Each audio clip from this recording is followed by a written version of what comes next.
three-man rush.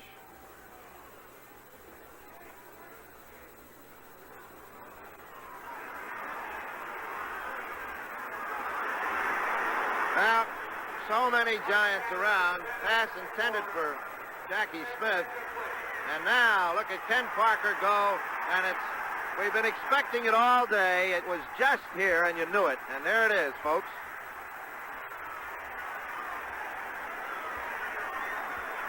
It's like an ugly boil. It was bound to go, and it has gone. Well, hello. Thank you so much for taking time out of your day to check out this video, and welcome to the Gridiron. Before we get started, I just want to say thank you so much to everyone out there who's been watching my videos. Thank you. If you can maybe give this video a thumbs up or possibly leave a comment below, maybe even share this video, it would mean so much to me. But anyways, just thank you so much for just taking time out of your day to check out this video. Thank you. Well, the New York Giants. You didn't know who, wasn't sure exactly when or how or why or this or that, but you knew it was going to happen. It's the New York Giants. You knew someone was going to get hurt. I mean, the Cowboys lost one of their receivers for a while. I mean, it happens, but it just seems like, you know, when it happens, of course, with our Giants, it's, I don't know if you want to make fun of it or, you know, or cry or what that, yeah, or scream or, I can't pull my hair out, I don't have it here, but you know what I'm saying? It's like, so Dane Belton broke his collarbone. Absolutely unbelievable. Don't know yet. I mean, haven't heard anything exactly when it happened. You know, reports he was on a sideline in a sling. Obviously, that's when you know. So he had his collarbone broken, but you know, so you're not sure if it happened. You know, during the Monday, the first padded practice, or exactly when, or did it happen Monday, or what? We're not exactly sure, but yeah. So he'll be out for probably at least 8 weeks. Interesting thing, though, because we're just about, I'm going to say, close to about 7 weeks away from the start of the season. So, if they put him on the PUP list, I've seen reports. I got to get this down. I've seen reports where if he's on PUP, he's got to miss 4 weeks. I've also seen if they start the season on a PUP week, they got to miss 6 weeks. So the thing is, if he's about 8 weeks away, okay, and they start in 7 weeks, do they put him on? Do they keep him on the roster and just, you know, go one man short for a week, and then hopefully he comes back in the second week of the season, he's ready to go? It's going to be interesting to see. I mean, obviously, yeah, they'll have to wait and see how things go along. I mean, they don't have to figure that out. They know the guy's on the team. He's not getting cut. He ain't going nowhere. You know what I'm saying? But it'd just be interesting to see as we roll through August exactly what they wind up doing. Whether they designate to the PUP list, you know, and then they're just going to have to wind up missing them quite a few games or exactly what. So they'll figure it out. I see as he's rehabbing and all. I mean, if he's doing decently and he might be kind of close to coming back, you know, they might just put him on the roster and just maybe bite the bullet for a week. We'll see. But they wind up signing. Got the article here. I got a few articles here. We'll go over it. But so they lost Belton for about 2 months. They let go of another safety. And then they brought in a safety, so they took 1 step forward and kind of 2 steps backwards. So they lost 2, and they gained 1. The one they gained, we'll go over this, is experienced, has had a couple good seasons. So, I mean, he was on 3 different teams last year, okay? But, you know, affordable.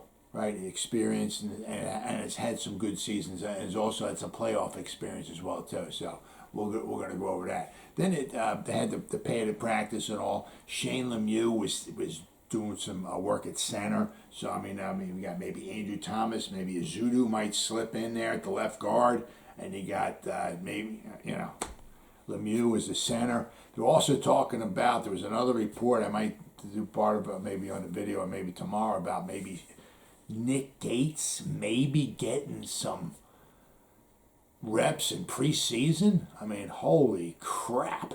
I mean, the one thing you got to remember is that it was week 2 against Washington.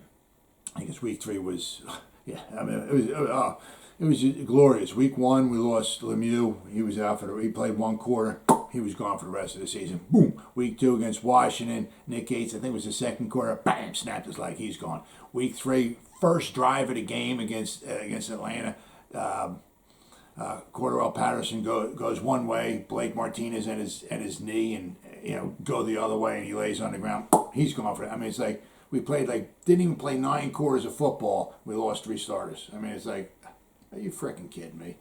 Absolutely unfreaking believable.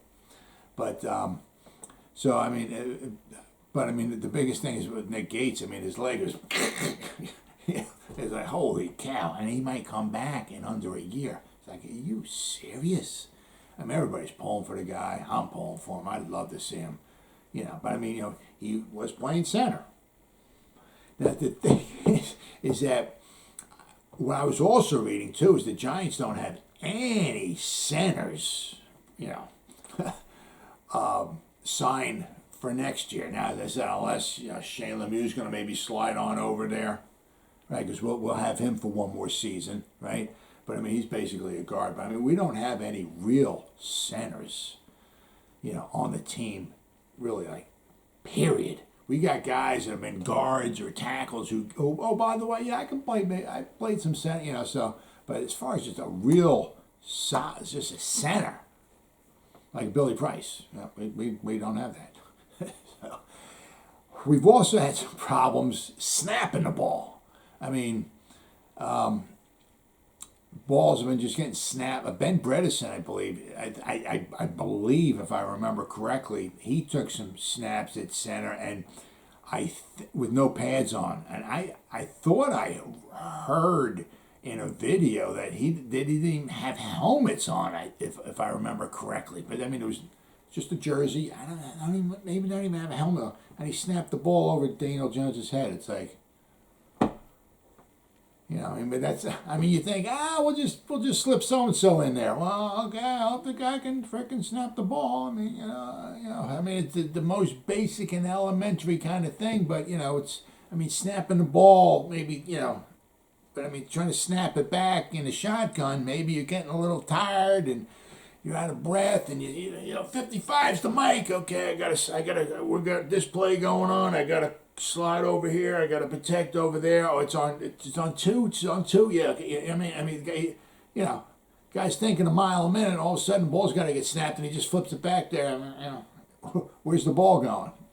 Right. So so the Giants, they got some work cut out for them at the center position. Because if you can't get the most basic elementary part of football, snapping the football back to the quarterback, what kind of season you looking at, right? So, Giants got their work cut out for them. But it was all in all, it was a pretty good day where the football, a lot of good stuff going on. It was kind of a run heavy kind of day. They wanted to get the running going on. Which is something you're able to do more now that the pads are on, and you'll also be able to see, more of the line play. Apparently, in one of these articles here, Dexter Lawrence did some bull rushing. Leo the Lion did some bull rushing. So, even Evan Neal, Oshane Ximines, remember that guy, right? Remember him? The X-Man. He had a couple. He had at least a couple good plays in here, So so the defense had a pretty decent day at all. But a lot of it was run heavy. So let's take a deep dive, shall we, into these articles here. First one coming up: Giants rookie Dane Belton is broken collarbone, and then we got a couple other ones here. 5 things we learned from training camp on August 1st. All right, the New York Giants. Here we go. All right. Wouldn't be training camp if Giants didn't lose a good ball player, huh? Gotta love it, huh? Giants rookie Dane Belton has a broken collarbone. Oh, yeah. All right. The New York Giants were counting on fourth-round rookie Dane Belton to contribute in their safety rotation this year. Oh, yeah. I mean him, Julian Love, Xavier McKinney. I mean, you can see those guys getting used quite a bit. I mean, obviously, Xavier McKinney, I don't think the dude's coming off the field, period. And with the lack of probably really good, extensive, quality safety play that the Giants, I mean, I can see Julian Love, obviously, hardly coming off the field either. All right. But also that kind of opens the door, for Dane Belton. Now, I could certainly see a lot of times where we would have like 6 defensive backs on the field, like maybe 3 cornerbacks and 3 safeties, maybe walking Dane Belton up into the box or something along those lines. I could certainly see that. So I can see where, good old Wink Martindale would have some stuff in store for him. But with any luck, maybe we'll get him back. We'll go over this right here. Maybe we'll get him back. Hopefully, maybe just after the start of the regular season. On Monday, Belton was seen on the sidelines with his arm in a sling. So it happened. Yeah. So it didn't happen Tuesday, which is when they had the pads on. Okay, so it happened sometime on Monday. As a fractured collarbone that will require surgery and keep him on the shelf indefinitely.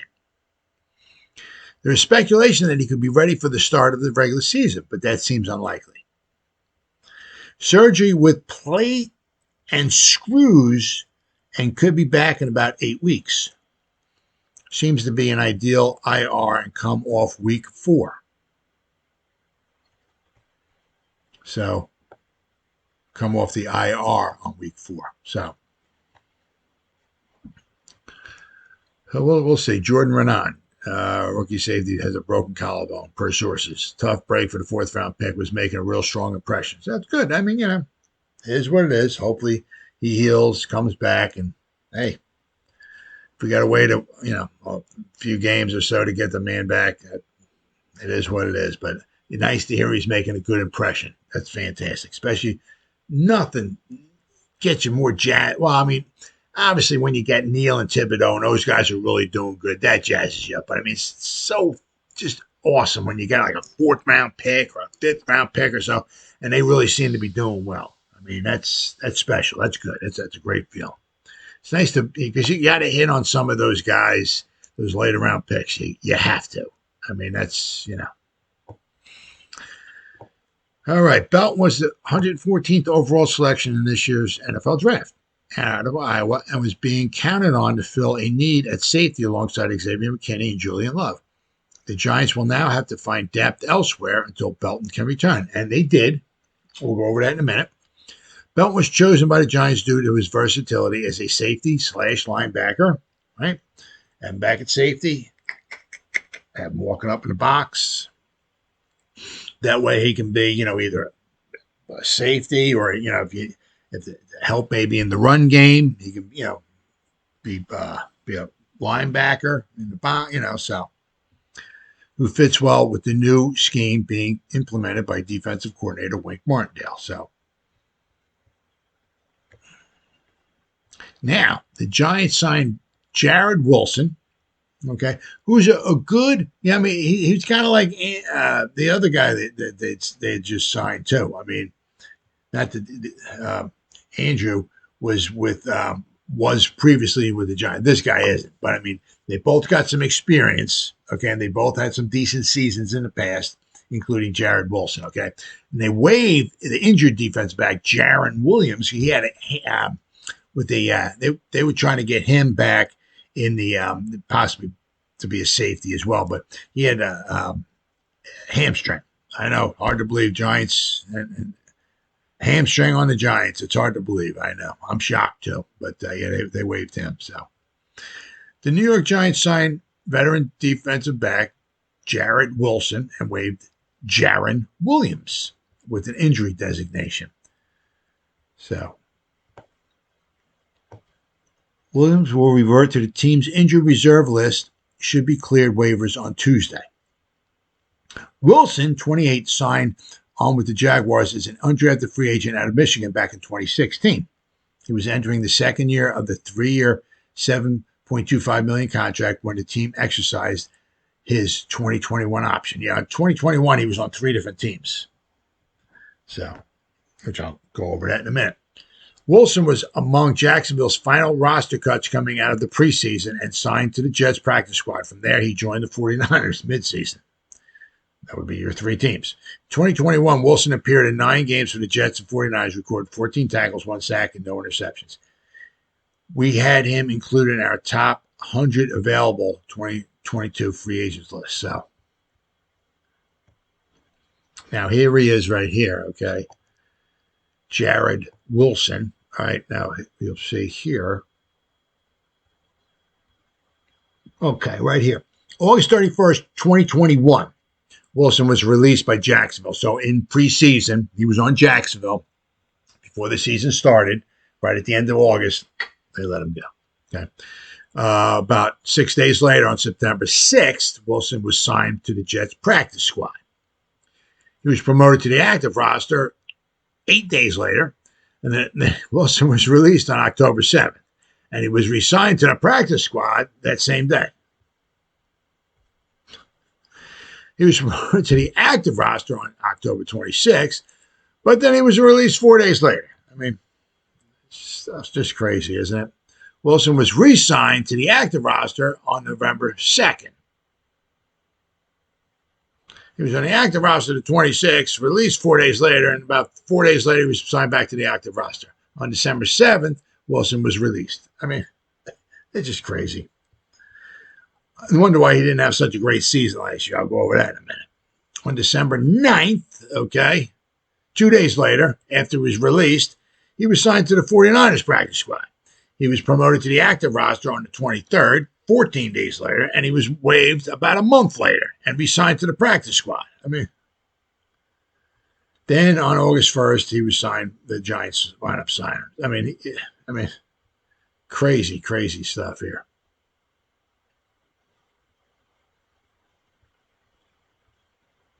Crazy stuff. All right, here we go. Yeah, I mean, last year he was not a special season for him. He graded out of 52. What was it? Oh, okay. Well, they got the two of them. He graded out of 54.6, which happened to be like his worst season ever. Okay, I mean, you're on 3 different teams trying to learn 3 different defenses. You're signed one day. Next day you're on a practice squad. Next day you get elevated. Next day you get released. 2 days later you get back on the practice squad. Then you get released, and another team picks you up. And I mean, are you serious? No wonder why the guy had a horrible season. But I said you'll notice here a couple of these seasons in here. Okay, this is with Jacksonville. All right, 73.7, 73.7. I mean, this one right here, 2019. I know. Sorry, my head's in the way. 2019. I mean, he had a lot of snaps. He had over 1,000 snaps. Okay. Grade 73.7. His coverage grade, 79.6. Very good, right? I mean, you'll notice his coverage grade is pretty good. 65, 68, 68, 79, 64.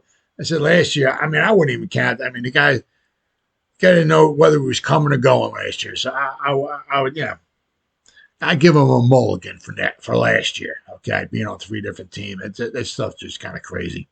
But, I mean, you'll notice here, over the season, he had 60, rated out of 66 his rookie season, and a 68.7, then a 73, and a 73, and a 64. So, solid. Doesn't mean he's going to be a world beater for the Giants. Absolutely not. But, a good solid pickup for the Giants, right? And they need it because they lost 2 safeties one day, so that, right? So they had to pick up, had to pick up the one. So, I mean, All right. Now we got 5 things that we learned from training camp. This is from Giants.com. All right, here we go. For the first time in training camp, the Giants were wearing pads as they took the practice field at Quest Diagnostic Training Center. Head coach Brian Dable spoke to the media in the morning, providing updates on several players before Adoree Jackson and Kenny Galladay met with them following practice. For the third consecutive practice, alumni were present as two-time Super Bowl champion Kevin Booth watched from the sideline. Here is what we learned today. Jackson ready for role as number one cornerback. Following the departure of James Bradbury, Adoree Jackson was moved to the top of the depth chart at cornerback. Now, this I really like. The 6-year corner is one of the oldest players in the defensive back room this season, with the only player older than the 26-year-old being veteran safety Andrew Adams, who they just signed, who was with the Giants, okay? Andrew Adams is 29, so they don't have anybody on the roster, okay, who's over 30 years old. And you guys, as I said, we got, Adoree Jackson's only 26, and everybody else is younger. Bunch of young, players. I mean, as I said, does this mean we're going to be one of the greatest, secondaries in the league? Absolutely not. But I like it when you got a bunch of young guys, okay, and hopefully maybe you can, keep them around, keep them together, and have them, build and work together, and and maybe become some kind of a coefficient unit, right? So, but I mean, a bunch of young guys, I'm all for that. All right, Jackson played well in his first season with the Giants, registering 8 pass breakups and 1 interception in 13 games. He had 12 starts. His 80.9 coverage grade, very impressive. Although, I mean, for the most part, a lot of that was going against the number 2 wide receiver. So now he's got to step it up a little bit this year, okay? But 80.9, very impressive. From Pro Football Focus, was one of the best in the NFL, ranking 4th among cornerbacks. Very impressive. Now facing the responsibility of covering the opposing team's top wide receiver each week, Jackson is grateful for the challenge. I feel like every year is always an opportunity of a lifetime, the corner told reporters. I feel like it's just the same thing for all of us out here. We always get an opportunity to present ourselves and play for one of the greatest organizations in the league. I think we just take it as a blessing and understand that we can be doing a lot of different things. But the Lord brought us here to be able to play ball, and we just want to go out and do that for him. So he's there he is right there. This is his interview after the practice is over. Him and Kenny Galladay we're talking today. But and you gotta like this too. I mean, the changes within the defensive back room this offseason have also proved the way for 2 young cornerbacks to compete for a spot in the starting lineup, beginning with Aaron Robinson, the second-year corner, opened practice with a nice pass breakup during one-on-one drills for the second consecutive day. Jackson has seen a lot of growth out of Robinson since his arrival in last year's draft. I have been liking A-Rob since I met him, Jackson said. I know when I came in and signed here, then we drafted him. I just looked up at his highlight tapes. I like what I had seen from him and been liking him ever since. He works hard. He's a guy that just goes out there and does what he has to do. I just appreciate A-Rob and his competitiveness. And, he's the one that's been getting yelled at by Dable because he keeps knocking guys to the ground, receivers to the ground when he's not supposed to. Darnay Holmes, very impressive so far, too. He's another young defensive back looking to earn a spot at the start as a starter this season. Holmes has enjoyed a very strong start to the training camp with 3 interceptions and a forced fumble in the first 4 practices. Oh, yeah, very solid, very solid. Hopefully that can continue into the regular season. Jackson has known the third-year corner for a long time as they both grew up in California and went to college in Los Angeles. And the veteran has liked what he has seen from Holmes' camp as well, too. Yes, I mean, you got Aaron Robinson, second season, okay? Adoree Jackson, but he's only 26, right? We got Holmes, his third season. Kind of hoping maybe Cordell Flott can find himself a spot, right?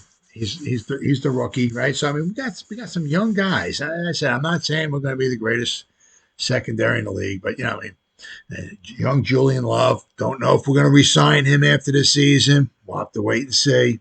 But Dane Belton, right? Xavier McKinney, only his third season. I mean, I wouldn't be surprised at all if the Giants next year, first, second round, tried to add a cornerback in there as well. I mean, as I know, Wink Martindale, he likes his defensive backs. It's crazy. I've known Darnay since I was in high school, said the veteran corner. Even when we got to SC, University of Southern California, he was supposed to come there, but he went across town to UCLA, which I don't blame him. I've learned that he is just a good dude, a good, genuine dude, and a good, wholesome guy. Goes out there and sticks to the script. No matter what may happen, his faith never wavers. He just goes out there and competes, man. I can respect that. I just appreciate him a lot. The way he works and comes in every day. He's out there doing his thing. Like I said, every day. It's not like he is worried about the past or the present. He's just trying to focus on the day by day and getting better. That's what we preach. If you ever hear him talk or ever hear him speak, you know how he carries himself. You can tell that he's a smart, intelligent guy. He goes out there and carries it to the right way and on and off the field, which is, obviously somebody, the type of character and all you want in your locker room. Somebody you can certainly, build a team with. So, obviously, he's a Giant. I'm hoping to do nothing but the best, right? Because the better he plays, the better the Giants are going to play. And I hope that somewhere along the line, these freaking Giants just start re-signing some of their draft picks, The Giants added a large draft class this year with 11 players. Yeah, that's a big draft class. On top of numerous undrafted rookie free agent signings, too. Although the number is certainly going to decrease by the start of the season. Yeah, there are 24 rookies on the roster today. Phew. That's a young team. Less than a week into their first training camp, the first year have done a great job of acclimating to life in the NFL, according to the head coach. They've done a nice job, Dable stated about the class. There's a lot to learn as a rookie. We've talked about this in spring, just where to go, what to do, expectations off the field. Joe Shane and I have communicated with them several times about expectations, foundational pieces for us. This is our first class that we drafted. They're all done a nice job relative to things off the field, how we want to approach things, and then taking care of themselves, learning from some veterans. And they're done a nice job on the practice field competing. Got a long way to go, but I've been pleased with how these guys, all of them, have done. So, all right, then we got Golladay. Spent the offseason with Jones. Yes, he did. He mentioned that in his the press conference. Following the season with the Giants, 37 receptions, 521 yards. That's what $18 million gets you. Kenny Golladay said he did things a little different this offseason. The veteran wide receiver shared that he stayed in the area for a while in order to get more work with Daniel Jones, including a good amount of time spent between just the two of them. I feel like it was growing a lot last year, and it's just continuing to grow, as it will, Golladay said about his relationship with the quarterback. Throughout the years, I feel like it's going to grow more. I mean, I like his optimism, but as I said, we'll have to wait and see. Hopefully Danny Dimes is, the quarterback of the future, but we'll see. The two appear to be on the same page at the start of training camp, connecting on several passes each day over the last week. On Monday, Golladay made a great contested catch on a sideline pass from Jones during one-on-ones before adding another reception for a solid gain during 11-on-11s. All right, and we got Feliciano out. Lemieux is in. Give me the lefty. Center John Feliciano did not participate in practice for the third consecutive day after going some heat-related issues during Thursday's practice. I mean, I'll tell you what, now I'm talking the third day. I mean, we're talking Friday, because he had a day off. So we're talking Saturday, and then we're talking Sunday, and then we're talking Monday, and then we're talking Tuesday. I was kind of wondering what the hell happened to him out there. However, Dable said he believes the veteran should hopefully be back out there sometime in the next few days. I mean, wow. He's working through some things. Okay, said the head coach. So he'll hopefully tomorrow, but maybe the next day. He's taking care of himself. They're working with him. He'll be okay. I hope so. With Feliciano out, Jamil Douglas has been working with the first-team offense at center. But he isn't the only player, as we have also seen Shane Lemieux get some snaps at center. Lemieux has played 13 games in his 2-year career, all at guard. And same thing when he was at Oregon. Guard. Okay? With the third-year lineman temporarily moving over to center, it opened the door for rookie Joshua Zudu to see some snaps at left guard with the starting O-line. So that's cool. We want to try to create position flexibility out there for our front guys, Dable said Monday morning. And obviously with John out, with guard Ben Bredesen and guard Jamil Douglas, we want to add Lemieux inside and get guard Joshua Zudu some work inside there with the ones against defensive end Leo the Lion Williams and defensive tackle Dexter Lawrence and guys like that. He did a good job. We'll work with him in there today as well. So, then you got Max Garcia, who can apparently go move in there as well, too, and take some snaps at center. But, they're having some problems with the snaps, and that's not something you want to you want to have to deal with during the season. So, but it's just saying the Giants do not have just a regular center on their roster. That was the one nice thing. One thing you'd say is that when they got Billy Price last year, is that he wasn't like a world beater, but I'll tell you what, you got him, you put him in. Here you go, Bill. Here's the football. You're the center. We'll see you at the end of the season. That's what you got, right? Played the whole year for us. Didn't get injured or anything like that. So, did a nice job, right? Once again, it's a shame the Giants didn't try to re-sign him because then they would have a center on the roster. But, all right, Giants training camp day 5. First padded practice takeaways. All right, so we got some different views here, okay, than what we had in the other article. East Rutherford, New Jersey. New York Giants coach Brian Daboll promised a run heavy practice on Monday, the first time the Giants worked in full pads. On a misty gray day at Quest Diagnostic Training Center, that's exactly what the Daboll Giants delivered. We saw a heavy dose of mostly traditional NFL-style run game during Monday's practice. We saw a high number of snaps. I did not count the exact though, with quarterbacks lined up under center. This was, in fact, the first time in training camp I can recall seeing quarterback Daniel Jones lined up under center. Jones, Tyrod Taylor, and Davis Webb each spent considerable time under center as the Giants mixed inside and stretch runs, as well as a couple of pitch plays to the outside with some pass plays, a handful of shotgun runs, and a few zone reads designed quarterback runs. It's all about fundamentals right now. Leverage, hand placement, ability to separate when you're getting grabbed and held. We're allowing more things at practice, picks and twists up front, power rushes, attacking the defensive line when they jump up in the different things we're allowing. So this is where the game is played, Daboll said. But today we're looking for good energy. We place, I'd say, rules on practice. We're not bringing them down to the ground. It means we're not tackling them, right?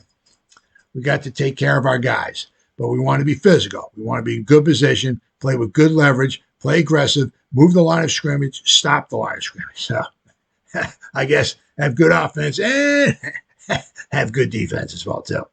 Here's Daboll before practice. Okay, well, this is him before practice, okay? This is you can get this on YouTube. Right? Then of course we got injury notes, Dane Belton sideline, right?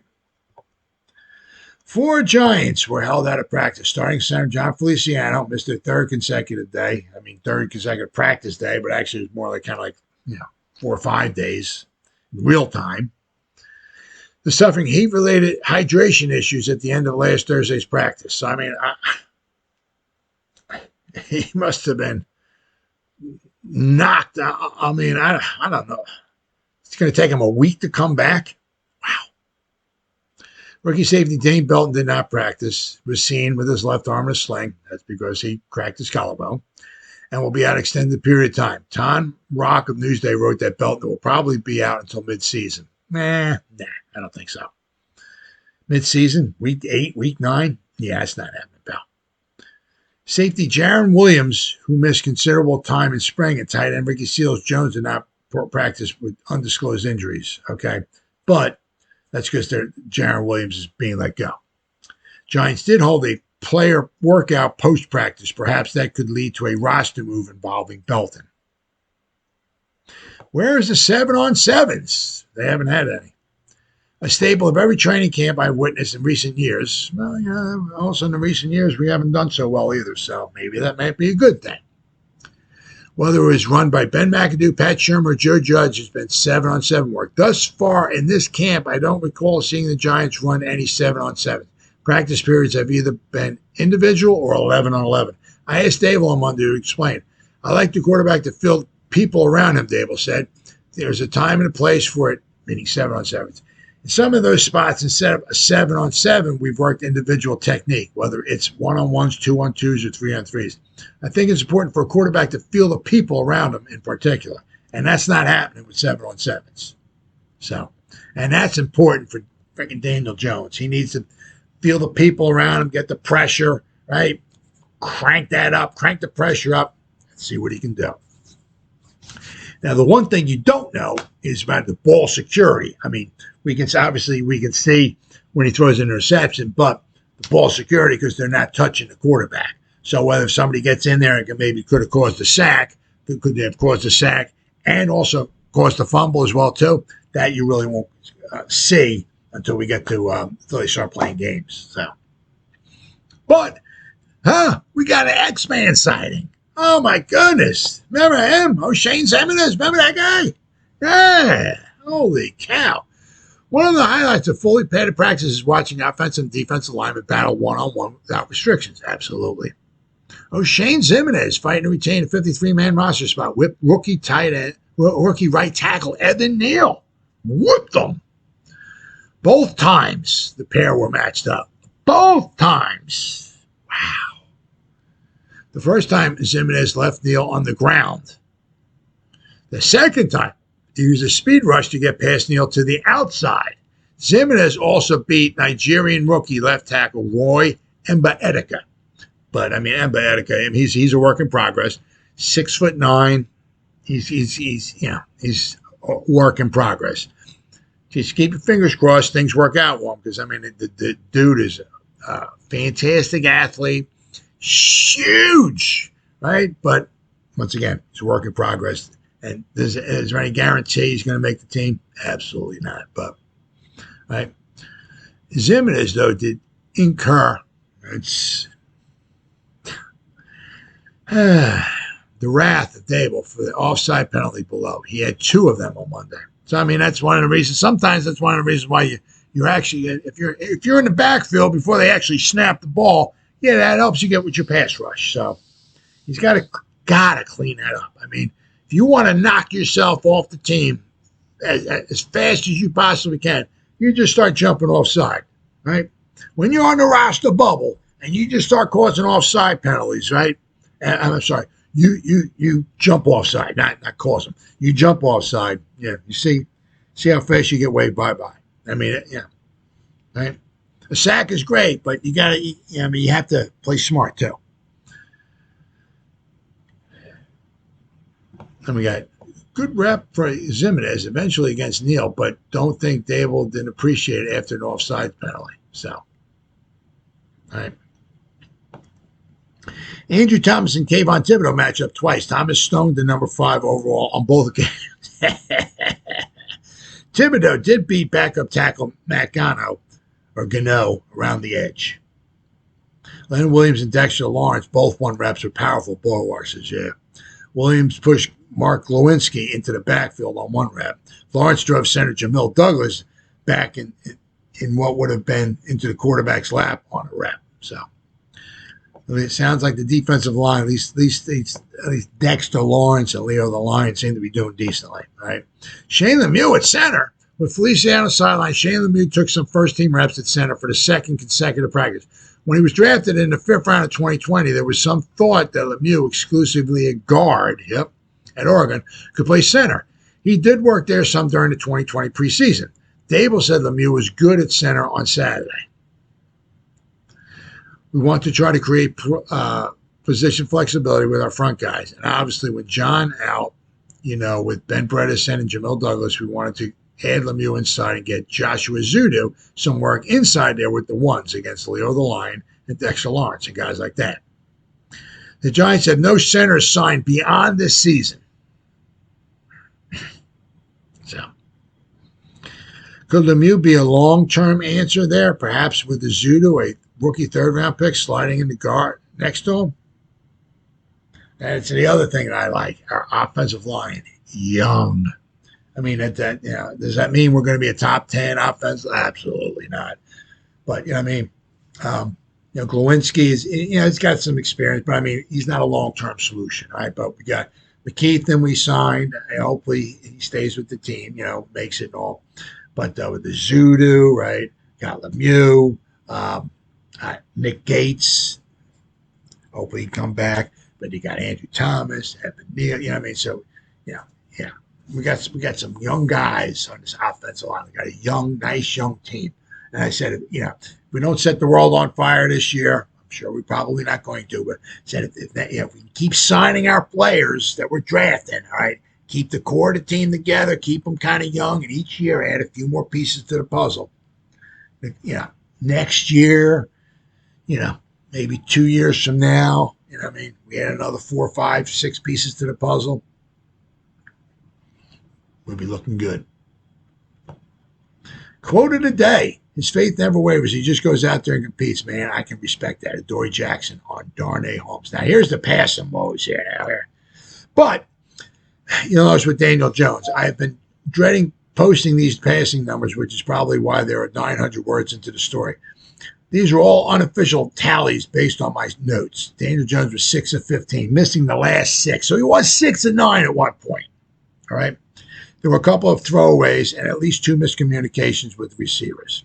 Tyrod Taylor was 8 out of 11. Davis Webb was 2 out of 4. Other observations. All right, here we go. Ellerson Smith is doing good. I like to hear that. Blasted around right end for what looked like it would have been a sack of Tyrod Taylor. Ximines also had a pressure on Taylor that may not have been a sack in live action. Rookie linebacker Darian Beavers made a run stop of Saquon Barkley in the backfield while working with the first-team defense. Gotta love that. Thibodeau got around Thomas once during 11-on-11 work to flush Jones out of the pocket. Undrafted tight ends Andre Miller and Austin Allen both got some first-team reps. Interestingly, Miller's rep came lined up in the backfield as a lead blocker. Miller was a wide receiver in Maine. Yeah. There was a bit of shoving match at one point between Matt Breida and Cam Brown. Shotgun snaps were a massive problem on Friday and Saturday. Can't have that. The only bad snap on Monday's practice when, still, Jamil Douglas sailed one high that went over, but Jones was able to batted it down and corral it. But you can't have that. The Giants ran an interesting play where Wan'Dale Robinson lined up as the Wildcat, and Daniel Jones was in the slot, but then the two of them motioned back into the normal spot before the play started. So, but it's just something, a little twist, a little something different, something to give the defense something to think about. The best pass play of the day came when C.J. Board made a nice catch of a Tyrod Taylor throw across the middle while tightly covered by Michael Jacquet. And place kicker Graham Gano went 7 of 8 on field goal attempts from 33 to 52 yards. His lone miss came from 43 yards. Yeah, so so we're pretty good there with our obviously with our place kicker. But it's nice to see. I mean, you got, especially with Oshane Ximines, I mean, he's got to clean up those penalties. But I mean, it's nice to hear he's getting some stuff. Because I'll tell you what, I don't remember last year at all, especially in training camp, hear his name or anything remotely good about him last year in training camp. So for him to, start turning things on a little bit, because it's a huge year for him. Huge year. I mean, if the Giants could maybe even let him go. But I mean, he's writing his resume right now. All right. If he wants to get paid, right, he's got to have a good year this year.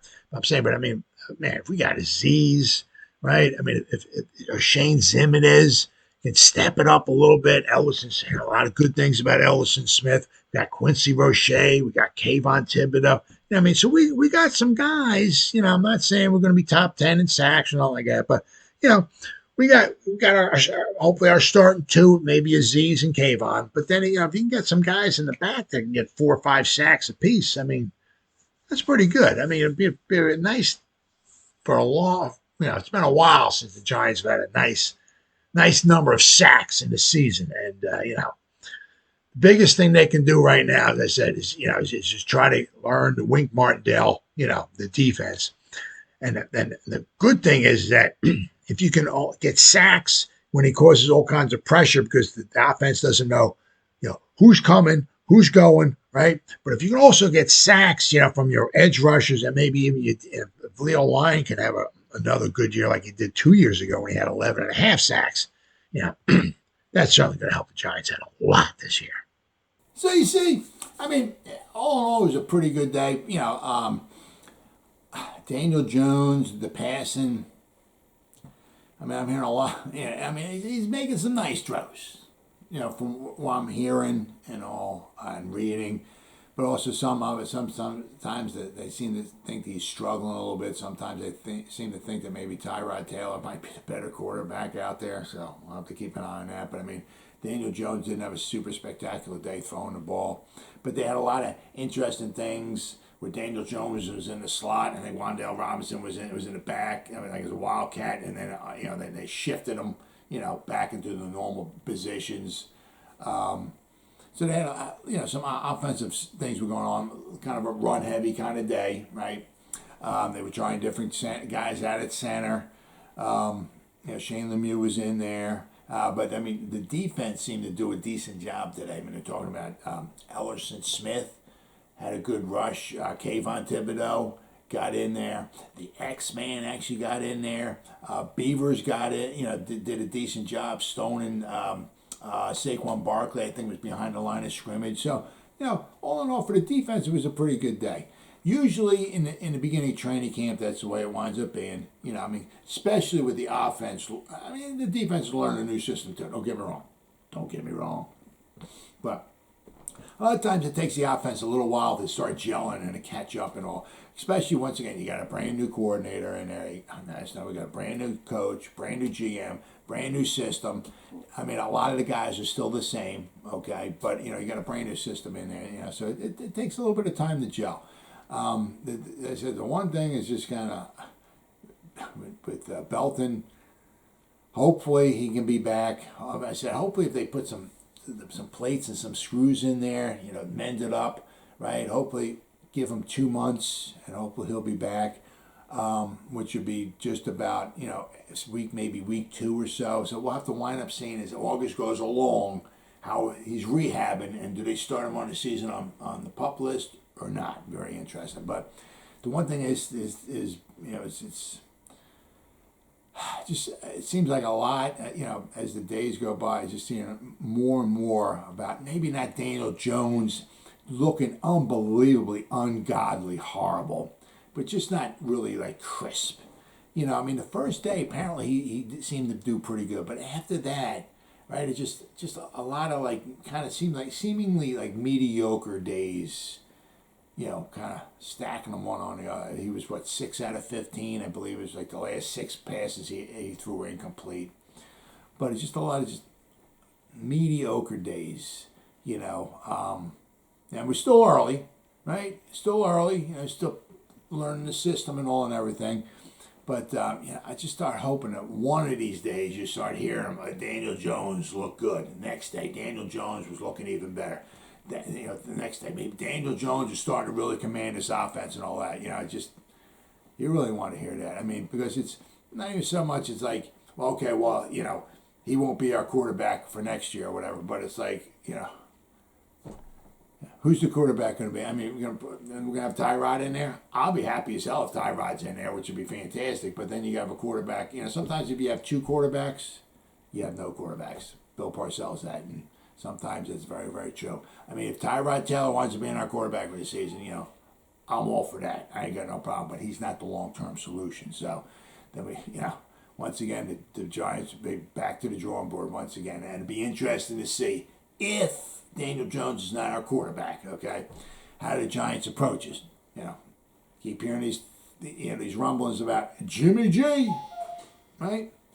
Or do the Giants try to fix their problem maybe in the draft next year? Because I've heard anywhere there might be 5 or 6 quarterbacks taken in the first round next year, and maybe the Giants find, knock on wood, they find their quarterback of the future in next year's draft. Well, as always, guys, thank you so much for taking time out of your day to check out this video. You guys stay safe out there and go Giants! Woo!